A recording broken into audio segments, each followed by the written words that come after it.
Hey there, it's X here. Welcome to another video talking about the latest OxygenOS on OnePlus 6.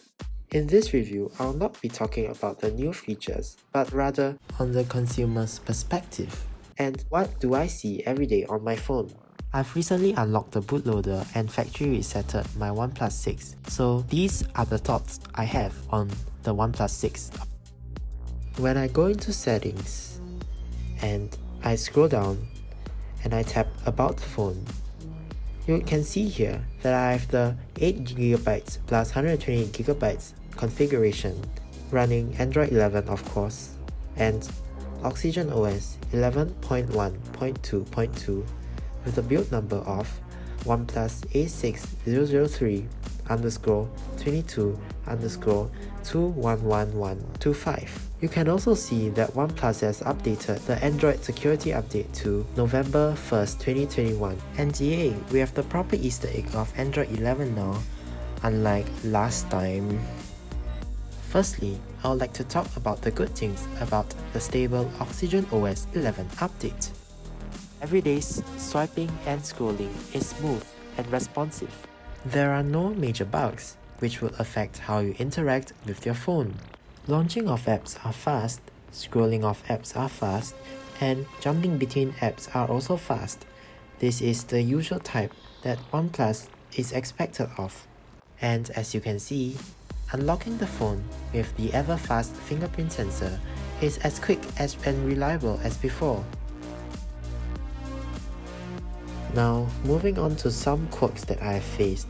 So firstly, when I go into settings and I scroll down for a little and I see that sometimes the padding is kind of strange because as you can see the digital well-being, it's slightly to the left and it's not aligned with the rest of the settings here.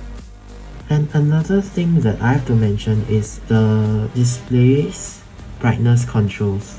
So I mean, in real time, it doesn't really update sometimes. So if I drag it like this, it doesn't show whether it's dimming or brightening sometimes. So it's kind of a bug, I guess. And I think it's something that all OnePlus 6 users need to take note of.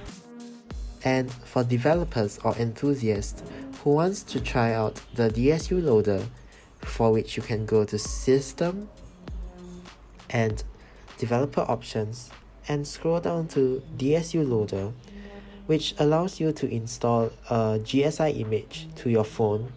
It actually doesn't work right now. Next, I'll be talking about some features that I accidentally stumbled into. So, in Settings, Display, Ambient Display, there's an always-on ambient display, which I can turn off, schedule, or turn it on all day. But I chose not to turn it on because the always-on display is consuming a lot of power, which I think my battery cannot handle since it's quite old now and it's degraded quite a lot. But I can show you the always-on display now. So it just works like this. Next, in Settings, Customization, there are new clock on ambient displays and horizon light. There are many different styles that are available, like Insight, the text clock, the bold, which is kind of like Apple's, or the OnePlus Watch, and Digital 1, Digital 2, Digital 3, which is and analog, and the minimalist ones, which I think I don't use it often.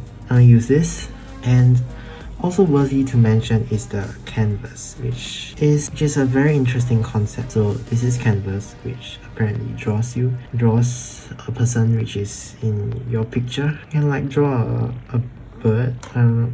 Okay, it works better with faces, but yeah, I can try. So this is how it works. So yeah, I think it's very good at drawing a bird. Yeah, so I'm gonna do this. I'm gonna try for my ambient display. Okay, and it works. And fingerprint, and yes, I went in my phone.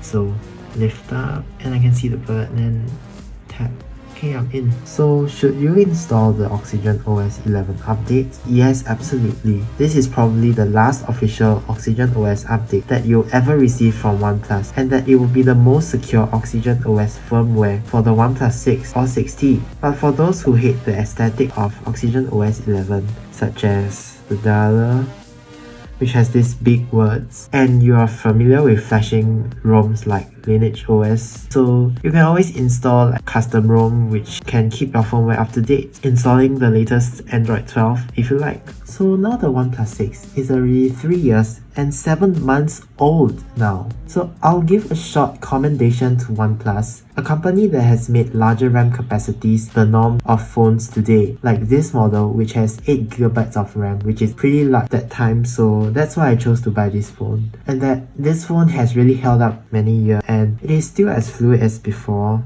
The OS has changed quite a lot, but it still has some noticeable bugs like the brightness adjustment. Yeah, overall it's a good phone with less frequent and stable support over the years, I would say. So this is my OnePlus 6 final OxygenOS update review. So if you'd like me to do more of such videos, or you want me to do a OnePlus 6 in 2022 review, do tell me in the comment section below. And I'm also curious, are you using a OnePlus 6 in 2022? Do tell me in the comments below. Please like and subscribe for more of such videos if you do like me producing such a content. Thanks for watching. See you soon.